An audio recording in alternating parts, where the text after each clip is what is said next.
प्रदेश की 14 महिलाओं और आंगनबाड़ी कार्यकर्ताओं को मिला राज्य स्त्री शक्ति तीलू रौतेली पुरस्कार। मुख्यमंत्री पुष्कर सिंह धामी ने किया सम्मानित। कहा, महिला सशक्तिकरण पर सरकार कर रही कार्य।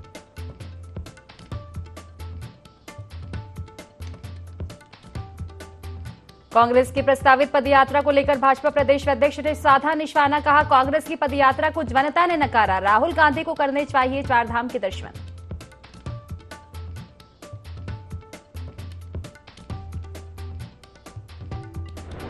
यमुनोत्री राष्ट्रीय राजमार्ग पर डाबरकोट के पास भारी भूस्खलन। पहाड़ी से पत्थर गिरने के कारण सड़क अवरुद्ध। प्रशासन मार्ग खोलने में जुटा।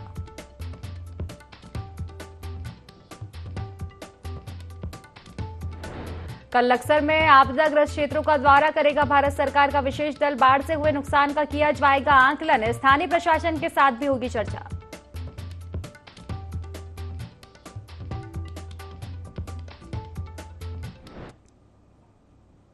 नमस्कार, देवभूमि लाइव देख रहे हैं आप और मैं हूं आपके साथ खुशी व्यास। चलिए रुक करेंगे खास खबर की ओर, जहां कांग्रेस पार्टी ने उत्तराखंड में अग्निपथ योजना के विरोध में होने जा रही प्रस्तावित पदयात्रा को सितंबर माह से शुरू करने का फैसला लिया है। इसे लेकर कांग्रेस के प्रदेश प्रभारी देवेंद्र यादव ने बैठक में भाग लिया।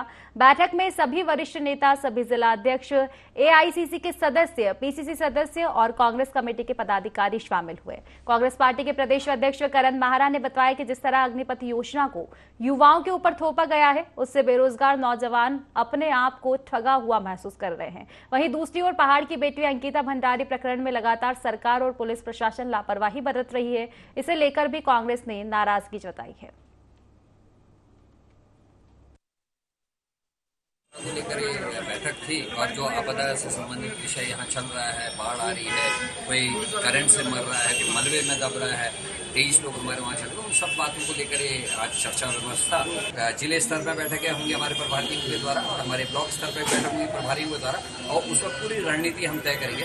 विषय तय हो गए हैं। विषय है जो अग्निपथ योजना, इसका विरोध करना, OPS, same pension same rank, महिलाओं को पेंशन, उसके अलावा पुलिस पे ग्रेड, उसके अलावा महिलाओं का उत्पीड़न, बेरोजगारों के ऊपर लाठीचार्ज, SSC भर्ती घोटाला और पटवारी पेपर लीक, ये सारे विषय ऐसे हैं जिनके पंपलेट्स भी बांटे जाएंगे, जिनसे संबंधित नारे भी होंगे और इस पूरी यात्रा में हम पूरे उत्तराखंड को जागृत करने का काम करेंगे। कांग्रेस पार्टी ने प्रदेश में ज्वलंत मुद्दों को लेकर पदयात्रा निकालने का प्लान तैयार किया है। इसे लेकर भाजपा प्रदेश अध्यक्ष महेंद्र भट्ट ने कांग्रेस पार्टी पर निशाना साधा। उनका कहना है कि पिछले 7 सालों से कांग्रेस पार्टी विभिन्न मुद्दों को लेकर पदयात्राएं निकालती रही, मगर जनता कुछ समझ नहीं पाई। राहुल गांधी अगर उत्तराखंड आते हैं तो उनका स्वागत है। उनको सबसे पहले 4 धाम के दर्शन करना चाहिए। उन्होंने आह्वान किया है कि कांग्रेस पार्टी के नेता सोनिया गांधी, राहुल गांधी, प्रियंका गांधी को उत्तराखंड के 4 धाम के दर्शन के लिए आना चाहिए। फिलहाल जिस तरह से कांग्रेस पार्टी पदयात्रा को लेकर तैयारी कर रही है, ऐसे में भाजपा उस पदयात्रा को सियासी स्टंट करार दे रही है।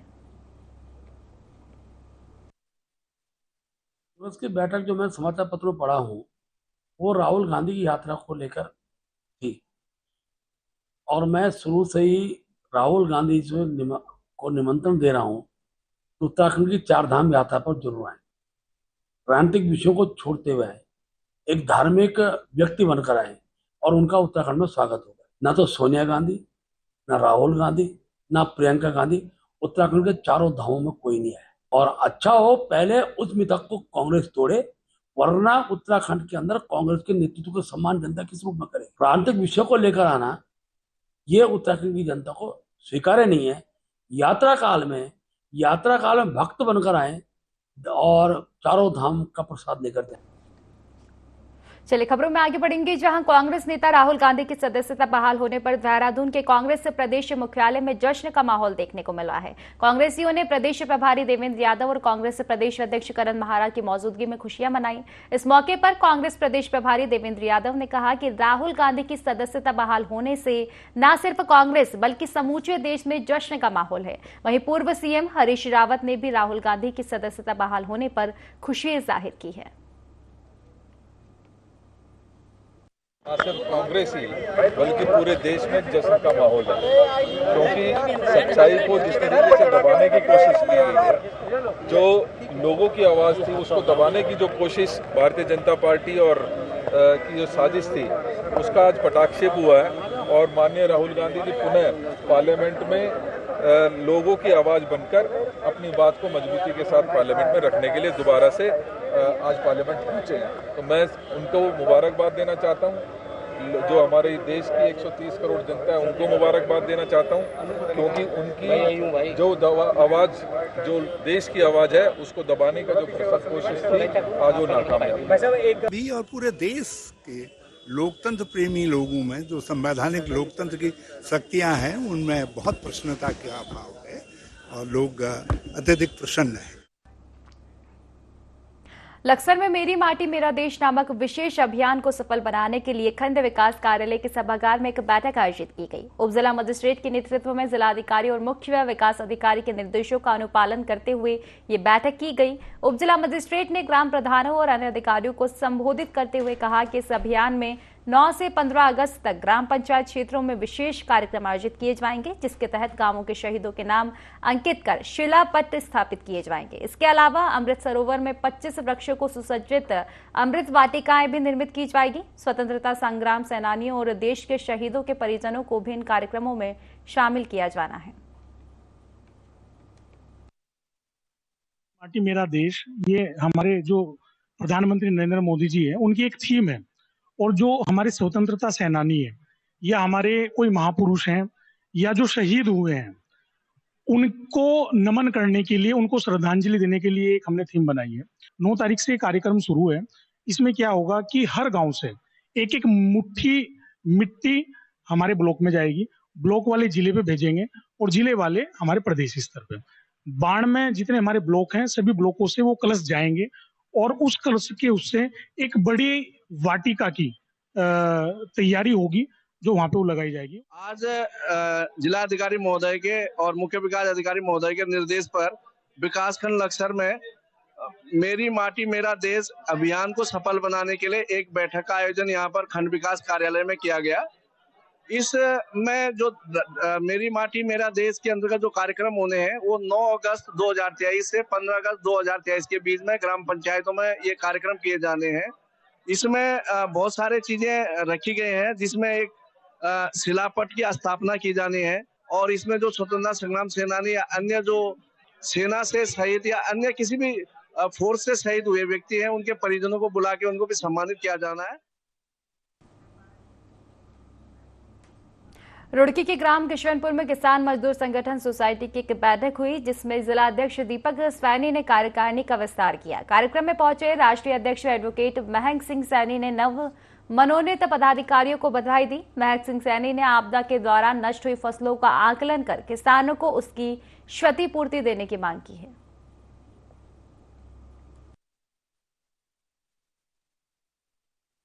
किसान मजदूर संगठन सोसाइटी के द्वारा अपनी जिला कार्यकारिणी की घोषणा की गई है। इसमें हमारे राष्ट्रीय एवं प्रदेश नेतृत्व के सभी पदाधिकारी मौजूद रहे और ये जो कार्यक्रम था जिला कार्यकारिणी की घोषणा का कार्यक्रम था। जिले में हमने आज 29 जो घोषणाएं थी वो करी हैं। उसमें हमारे संगठन मंत्री, प्रदेश उपाध्यक्ष और जो प्रभारी अलग अलग विभाग के जो नियुक्त किए गए हैं वे सभी किए गए हैं। आज बाकी जो आज मौसम ख़राब होने की वजह से जो कुछ पदाधिकारी आज हमारे मौजूद नहीं थे, उनकी घोषणाएं हम आने वाले नेक्स्ट किसी प्रोग्राम के अंदर करेंगे। जिला कार्यकारिणी के पदों पर नियुक्ति की है और जो 29 नियुक्तियां इन्होंने की है और संगठन में ऐसी नियुक्तियां हो रही हैं भाई साहब, किसी और संगठन के पास ऐसे पद नहीं है। जैसे कि मैं आपको बता दूं, हमारे संगठन में अभी जिला प्रभारी स्वास्थ्य सेवाएं डॉक्टर MBBS डॉक्टर हैं गौरव कश्यप जी, उन्हें बनाया गया है। और ऐसे ही मैं बता दूं आपको जिला सलाहकार स्वास्थ्य सेवाएं, तो ऐसे और जी जिला प्रभारी पशुधन सेवाएं और जी श्रम सलाहकार और जी अभी हमारे संगठन में जो है राष्ट्रीय प्रभारी रक्तदान ब्लड बैंक। तो ऐसी मतलब नियुक्तियां हम कर रहे हैं जिससे जो है ना आम जनमानस को लाभ मिलेगा, किसान को लाभ मिलेगा और मजदूर को लाभ मिलेगा। किसान मजदूर संगठन सोसाइटी रजिस्टर्ड के जिला अध्यक्ष दीपक सैनी एडवोकेट जी के द्वारा आज जिला कार्यकारिणी का विस्तार किया गया है। उसमें हमें भी आमंत्रित किया गया था।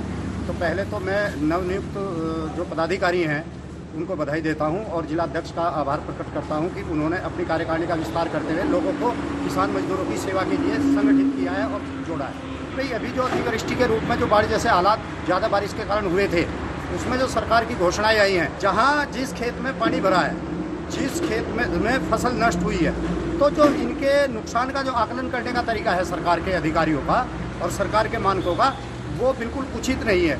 उसमें किसानों के साथ अन्याय हो रहा है। ये वास्तविक आकलन के आधार पर नुकसान की भरपाई करने की हमने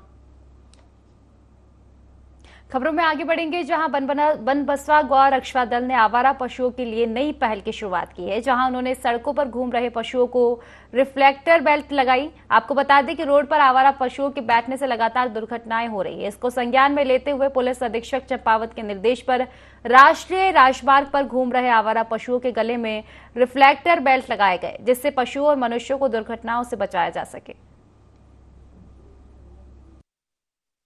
श्रीमान पुलिस अधीक्षक महोदय चंपावत के दिशा निर्देशानुसार व श्रीमान क्षेत्राधिकारी महोदय टनकपुर के कुशल पर्यवेक्षण में हमारे द्वारा जो सड़क पर जो आवारा पशु काफ़ी समय से घूम रहे थे, जिनके कारण रात्रि के समय काफ़ी दुर्घटनाएं हो रही थी, तो उसके रोकथाम हेतु हमारे द्वारा एक पहल की गई कि आज हमारे द्वारा नगर पंचायत बनबसा से संपर्क कर और नगर पंचायत अध्यक्षा श्रीमती रेणु अग्रवाल जी के सहयोग से हमें गायों पे लगाने के लिए रिफ्लेक्टर बेल्ट मिली है, जिसको हमने यहीं बनबसा के लोकल जो गौ सेवा उपचार हमारी एक समिति है बनबसा की, उसके कर्मचारियों के द्वारा हम तो पुलिस को साथ लेके हमारे द्वारा गायों पे ये रिफ्लेक्टर पट्टी लगाई गई है, जिससे कि रात्रि के समय जो भी सड़क दुर्घटना है उसमें हम कमी ला सकें और लोगों का जीवन बचा सकें। बागेश्वर का मनवाखेत गांव विकास की मुख्य धारा से कोसों दूर है। गांव तक पहुंचने के लिए नदी को पार करना पड़ता है। वहीं ग्राम प्रधानों की भूमिका बिचौलिया के रूप स्थापित हो चुकी है और वर्तमान में मनवाखेत गांव जल जीवन मिशन के कार्यों में हुए घोटालों के कारण सुर्खियों में है। नैनीताल हाईकोर्ट ने बागेश्वर जिलाधिकारी से 4 हफ्तों में जवाब भी मांगा है। ग्रामीण भ्रष्टाचार और पलायन का दंश झेल रहे, लेकिन जिम्मेदार अधिकारियों को इस ओर ध्यान नहीं है। मनाखेत के ग्रामीणों का साफ शब्दों में कहना है कि गांव के प्रति अगर यही रवैया शासन और प्रशासन का रहा तो आगामी बागेश्वर विधानसभा उपचुनाव में मनाखेत गांव के 300 मतदाता चुनाव का बहिष्कार करेंगे। तो खैर अब विकास दिखता है, विकास तो खैर हम ये कहते कि देखो पुल की मांग थी हमारी 50 सालों से थी, सड़क के लिए भी लोग लड़े, ये बेवकूफ़ बनाते रहे और कोई विकास कार्य नहीं हुआ। टूर गाड़ी का तो मुझे नहीं लगता कि कहीं पर कोई अच्छा कोई स्कोप नहीं लगा मेरे को, कहीं अच्छा विकास नहीं दिखा मेरे को। सरकार और प्रधान दोनों की नाकामयाबी दिख रही है। गांव में पेयजल योजना भी आई, प्रधान जी को जो है योजना को देखना चाहिए कि किस तरीके से गांव में काम हो रहा है, लेकिन हमारे गांव में पेयजल योजना तो आई, घर घर जल घर घर नल का जो मिशन चला हुआ था मोदी जी का, उसमें हुआ ये था कि टंकी से जो है नल लगने थे, नई टंकी बननी थी। हमारे यहाँ पे टंकी नहीं, न तो टंकी बनाई गई है और जो पुरानी योजना थी उसी पे जो है नल जोड़ दिए गए हैं, 2-4 नल उसी नल से जो है जोड़ दिए गए हैं और उसी पे पानी दे दिया गया है। चुनाव में इस बार जनता ने एक ही मूड बना रखा है, चुनाव का पूर्ण बहिष्कार होगा। जो हमारी ग्राम सभा है ग्राम पंचायत मनाखेत, विगत जो है 20 सालों से जो है रोड की मांग को लेकर लगातार जो है सुर्खियों में बना हुआ है और तमाम प्रकार के जो है आंदोलन कर चुके हैं और वो थक चुके हैं। अब जो है उनको कोई आस रह नहीं चुकी है। अभी जो है पूरी ग्राम सभा ने ये जो है निर्णय लिया है कि इस बार हम जो है जो उपचुनाव जो होंगे यहाँ पे बागेश्वर में ग्राम पंचायत मनाखेत की ओर से जो है पूर्ण रूप से जो है विरोध रहेगा और जो है वो कोई जो है इस बार वोटिंग नहीं करेंगे, क्योंकि रोड जो है बार बार जो है जो विधायक जी थे हमारे और इस बार जो है कैबिनेट मंत्री बने थे, बार बार उन्होंने बोला था कि हम इस बार जो है आपकी रोड बनाएंगे, दूसरी बार बनाएंगे, तीसरी बार बनाएंगे, मगर वो उस चीज में विफल रहे। चमोली में 9वां राष्ट्रीय हथकरघा दिवस उत्साह के साथ मनाया गया। इस दौरान हथकरघा क्षेत्र में समर्थ योजना के तहत प्रशिक्षण पूरा करने बुनकरों महिलाओं को सम्मानित किया गया। वहीं हथकरघा उत्पादों की प्रदर्शनी लगाई गई। मुख्य अतिथि ने बुनकरों और उद्यमियों को प्रोत्साहित करते हुए कहा कि हथकरघा उद्योग ग्रामीण अर्थव्यवस्था का अभिन्न अंग है और बुनकरों को सशक्त बनाने के लिए केंद्र व राज्य सरकार कई योजनाएं भी चला रही है। उन्होंने कहा कि बुनकर योजनाओं का लाभ उठाएं और नई पीढ़ी को भी हथकरघा व्यवसाय की जानकारी देकर व्यापार को आगे बढ़ाएं। हम लोगों को बहुत ज़्यादा फायदा होता है, इससे हमको अच्छे अच्छे डिजाइनों का सीख मिलता है। हम इसमें हर प्रकार के कपड़े बुनते हैं, वॉल हैंगिंग, कोट पट्टी, पंखी, शॉल, दुपट्टा, मफलर, तो ये हमको बुनकर द्वारा ट्रेनिंग मिला था। तो इसमें हम अच्छे अच्छे नए नए डिज़ाइन बनाते हैं और ये तो पहले से हमारा स्वरोजगार है, पर इसमें आर्थिक व्यवस्था अच्छी हो सकती है। हमें सरकार मदद करेगा तो हमारा मार्केटिंग बाहर तक होगा, हमारे कपड़े अच्छे बनेंगे और हमको अच्छा बिजनेस मिलेगा। तो वोकल फॉर लोकल करने के लिए हमें सबसे पहले अपने जो हथकरघा बुनकर हैं और जो हस्तशिल्पी हैं उनका हमें हाथ पकड़ के आगे लाना पड़ेगा। इसके लिए बुनकर सेवा केंद्र, वस्त्र मंत्रालय एवं क्या कहते हैं डीसी हैंडलूम ऑफिस हमेशा से प्रयासरत रहा है। और 2014 के बाद से, जब से आदरणीय मोदी जी की सरकार आई है, उसके बाद से जो स्कीम है जिसको मुख्यतः जिसमें नेशनल हैंडलूम डेवलपमेंट प्रोग्राम है, उसके माध्यम से बुनकरों को फायदे बढ़े हैं और उनकी आमदनी में भी इसकी बढ़ोतरी हुई है। बुनकरों का जो आमदनी है वो बढ़ी है, उनका बाहर जाने का रुख बढ़ा है। दिल्ली और आदि जगह जहाँ बड़े बड़े शहरों में जो एक्सपो होते हैं वहाँ वो जाने का प्रयास कर रहे हैं। और इसके कारण क्या हो रहा है कि चमोली और इधर के जो पहाड़ी एरिया के जो प्रोडक्ट हैं, जो अभी तक से पहाड़ी एरिया या यहाँ पे आने वाले टूरिस्ट तक सीमित थे, वो उसका अब संचार कम से कम उत्तर भारत तक हो रहा है और उसके अलावा नीचे दक्षिण भारत तक भी जाने का प्रयास है। काफ़ी संख्या में जो चमोली के अंदर के बुनकर हैं वो यहाँ जनपद का विभाग कर रहे हैं और इनमें से कई लोगों को सम्मानित किया गया है। कुछ तो हमारी जो समर्थ योजना है उसमें भी प्रमाण पत्र वितरित किए गए हैं।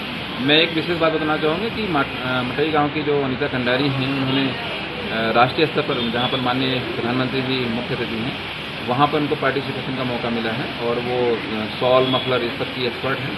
तो ये हमारे लिए गौरव का विषय। उत्तराखंड में बारिश आफत बनकर बरस रही है, जिससे लोगों का जनजीवन अस्त व्यस्त हो चुका है। इसी बीच रामनगर से हादसे को दावत देती तस्वीरें सामने आ रही है। दरअसल आपको बता दें कि ढेला नदी उफान पर थी। इस दौरान 4 लोगों ने बाइक से पुल पार करने की कोशिश की, जिसमें चारों ही लोग बाइक सहित तेज बहाव में बह गए, जिन्हें स्थानीय लोगों की मदद से पुलिस ने बाहर निकाला। आपको बता दें कि बीते साल भी इस नदी में बहने से कार सवार 9 लोगों की मौत हो चुकी थी। ये ढेला नदी में जो हमारा रफ्ता है पानी पे, 2 युवक जो मोटरसाइकिल पे सवार थे वो किनारे पे खड़े थे और उनका पैर फिसलने से वो नदी में गिर गई। इनको हमारा द्वारा मौजूद प्रशासन पुलिस की मदद से उनको बाहर निकाला गया। पिरान कलियर के धनौरी पीजी कॉलेज में पूजन और हवन कर नवीन शैक्षणिक सत्र 2023 का शुभारंभ हुआ। कार्यक्रम में कॉलेज के सचिव आदेश कुमार सैनी और प्राचार्य सुमन पाल मौजूद रहे। कॉलेज के सभी छात्र छात्राएं और कर्मचारी उपस्थित रहे। कार्यक्रम में धनौरी पीजी कॉलेज के गौरवशाली इतिहास और कॉलेज में दी जाने वाली सुविधाओं के बारे में जानकारियां दी गई। पीजी कॉलेज धनौरी के नए सत्र का शुभारंभ हमने हवन पूजन करके किया है और हमारी माँ सरस्वती की वंदना की है। हमने अपने संस्थापक रहे पिताजी स्वर्गीय डॉक्टर पृथ्वी सिंह दीक्षित जी को प्रतिमा पर माल्यार्पण करके इसका शुभारंभ किया है, जिससे कि हमारा सत्र जो है वो बहुत ही अच्छे तरीके से बच्चों का शिक्षण का कार्य यहाँ संपन्न हो चले। इसी के उपलक्ष्य में आज ये हमने आयोजन यहाँ पर रखा था। नवीन शैक्षणिक सत्र 2023-24 का शुभारंभ हुआ है और इसके आयोजन के लिए हमने शुरुआत में एक हवन रखा, क्योंकि और हमने क्योंकि सावन का पावन महीना चल रहा है सावन का, इसलिए भगवान शिव की का जलाभिषेक का भी कार्यक्रम रखा और बच्चों को हमने प्रेजेंटेशन दी कि क्या क्या हमारे स्कूल में फैसिलिटीज़ हैं आप और कैसे हमारी क्या फैकल्टीज़ हैं, उनसे इंट्रोड्यूस कराया और उनको जो फैसिलिटीज़ कॉलेज में प्रोवाइड की जा रही हैं उनके बारे में विस्तार से श्री संजीव जी ने बहुत अच्छी तरह से बताया।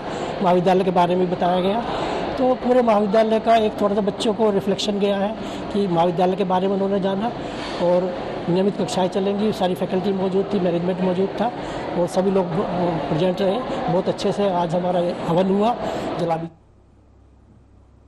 उत्तराखंड राज्य से जुड़े दिग्गजों के बाद अब केंद्र सरकार भी आपदा प्रभावितों को राहत प्रदान करने की दिशा में अहम कदम उठा रही है। क्षेत्र के उप जिला मजिस्ट्रेट के मुताबिक बाढ़ से आई आपदा को लेकर भारत सरकार का एक विशेष दल हरिद्वार जनपद पहुंच रहा है, जिसके बाद 9 अगस्त को लक्सर तहसील के कुछ ग्रामीण क्षेत्रों में भी विशेष दल भ्रमण करेगा और आपदा से हुई क्षति की जानकारी जुटाते हुए इसकी एक विशेष रिपोर्ट तैयार की जाएगी। तो वहीं स्थानीय प्रशासन भी इसका विस्तृत वर्णन तैयार कर भारत सरकार के विशेष दल के सुपुर्द करेगा।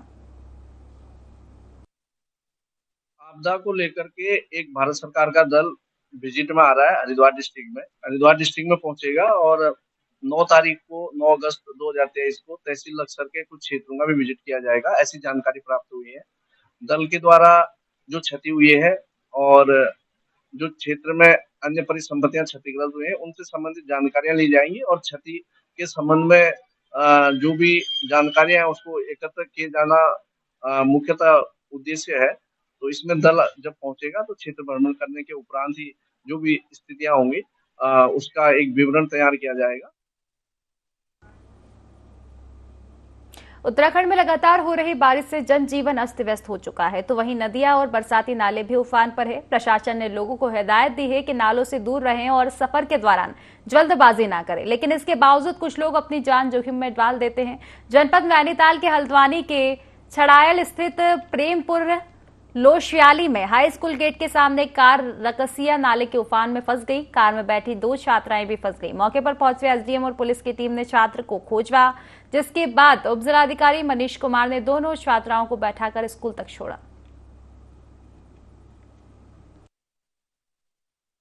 आज सुबह से ही भारी वर्षा हो रही है और उसी क्रम में एक कॉलर के द्वारा सूचना दी गई कि विजयपुर गांव की 2 बच्चियां जो घर से स्कूल के लिए निकली थी, उनका नाम था ममता कोटलिया और तनुजा जोशी, ये स्कूल नहीं पहुंची हैं। इस सूचना पर तत्काल मौके पर पहुंचा और पुलिस बल के साथ उनकी खोजबीन की गई। तो ये ज्ञात हुआ कि वो बच्चियां घर से नदी पार करके किशन नगरी में एक जगह पर रुकी हुई थी बारिश के कारण। उनके घर वालों को सूचना दे दी गई है। एक दूसरी सूचना ये थी कि एक बच्ची चंपा पलड़िया जो 12वीं की छात्रा है और बोर्ड के बैक पेपर चल रहे हैं, वो नदी के कारण पेपर देने नहीं जा पा रही थी। गांव वालों की मदद से उस बच्ची को नदी पार करा के अपने वाहन में डीजीआईसी हल्द्वानी में छोड़ा गया है ताकि वो बच्ची जो है सकुशल अपना पेपर दे सके। गौरीकुंड डाटपुलिया के पास भारी भूस्खलन के कारण लापता हुए 20 लोगों का सुराग अब नहीं मिल पाया है। आपको बता दें कि नदी के किनारे जिलाधिकारी के निर्देशन में रेस्क्यू अभियान भी जारी है। लापता लोगों की खोजबीन के लिए अलग अलग स्थानों पर 5 टीमें लगी हुई है, जो सुबह 5 बजे से शाम 6 बजे तक गौरीकुंड से लेकर श्रीनगर डैम तक लोगों को ढूंढ रहे हैं।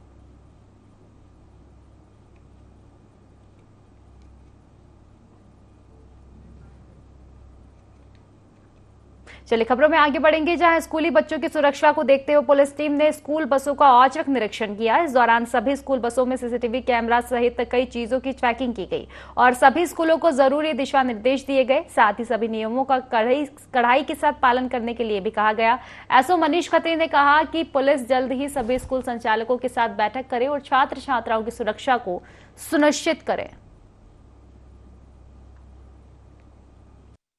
पुलिस अधीक्षक महोदय चंपावत के आदेश के अनुपालन में स्कूल जाने वाले बच्चों की सुरक्षा व्यवस्था सुनिश्चित करने के उद्देश्य से थाना लोहागढ़ पुलिस द्वारा लगातार जो है स्कूल बसेस की चेकिंग की जा रही है और इसी क्रम में हम लोगों के द्वारा स्कूल बस की चेकिंग की गई है और सुनिश्चित किया गया है कि प्रत्येक बस में सीसीटीवी कैमरे लगे हों, प्रत्येक बस में ड्राइवर और उनके हेल्पर हों, प्रत्येक बस में लोहे की ग्रिल जो प्रॉपर सुरक्षात्मक उपाय हों वो पूरे हों और एक अटेंडर जो है उसमें नियुक्त हो। और इसी को लेकर हम लोग के द्वारा चेकिंग की गई है और जो भी कुछ कमियां इसमें पाई गई हैं हमारे द्वारा जो है तत्काल उसको दूर करने के लिए स्कूल प्रबंधन को अवगत करा दिया गया। खबरों में आगे बढ़ेंगे, जहां लगातार बारिश के चलते हरिद्वार में खनन बंद है, लेकिन सिरकुल बहादुराबाद हाईवे पर खनन के अवैध भंडारण बिना किसी परमिशन के चलाए जा रहे हैं। जिला खान अधिकारी प्रदीप कुमार ने जानकारी देते हुए बताया कि जनपद में खनन पर प्रभावी रोक लगाई गई है। इसके बावजूद खनन भंडारण धड़ल्ले से चलाए जा रहे हैं, जिसको देखते हुए विभाग ने कमर भी कस ली है। जल्द ही प्रशासन के अधिकारियों के साथ संयुक्त टीम बनाकर अवैध तरीके से संचालित हो रहे खनन भंडारणों पर कार्रवाई की जाएगी। अनुसार जो भंडारण की परमिशन दी जाती है उसे उचित मानकों के अनुसार दी जाती है। अगर उसके अलावा किसी से बिना परमिशन की या बिना कोई मानक पूरे किए अगर स्टॉक किया जा रहा है और उससे कोई परमिशन नहीं है, ऐसे स्टॉकों पे कार्रवाई की जाएगी। अगर इस प्रकार का भंडारण आप हमारे संज्ञान में आपने डाला है तो हम जरूर उसका चेक करवाएंगे और उन पर कार्रवाई करवाएंगे। इसमें कार्रवाई होगी, बिना अनुमति यहाँ पर स्टॉक लगाए जा रहे हैं तो जो भी मैटर मौके पे होगा या जो भी नियमानुसार होगा उस पर कार्रवाई करेंगे। देहरादून के आड़त बाजार को शिफ्ट करने के लिए कवायद तेज हो गई है। आपको बता दें कि जिलाधिकारी सोनिका ने आढ़त बाजार के संबंध में अधिकारियों के साथ बैठक की। इस बीच उन्होंने एमडीडीए और लोक निर्माण विभाग के अधिकारियों को निर्देश दिए कि 1 महीने के अंदर डीपीआर तैयार करके काम शुरू किया जाए। साथ ही उन्होंने तहसील कार्यालय के सहारनपुर चौक तक सड़क चौड़ीकरण कार्यों का डीपीआर तैयार करने के भी निर्देश दिए हैं। है आज वो सबमिट करेंगे टाइमलाइन। पीडब्ल्यूडी का सेपरेटली एक डीपीआर कंसल्टेंसी में किया गई है हम लोग, और अब वो डीपीआर बनाएंगे और अकॉर्डिंगली फिर जो अप्रूवल होगा वो होगा उसका। इसके अलावा जो एमडीडीए का कार्य है उनके द्वारा लेआउट तैयार कर लिया गया है, फाइनल स्टेज पे है, और जैसे ही वो आता है उसके बाद आगे की बात। तो फिलहाल की खास खबरों में बस इतना ही। आप बने रहिए IND24 के साथ। नमस्कार।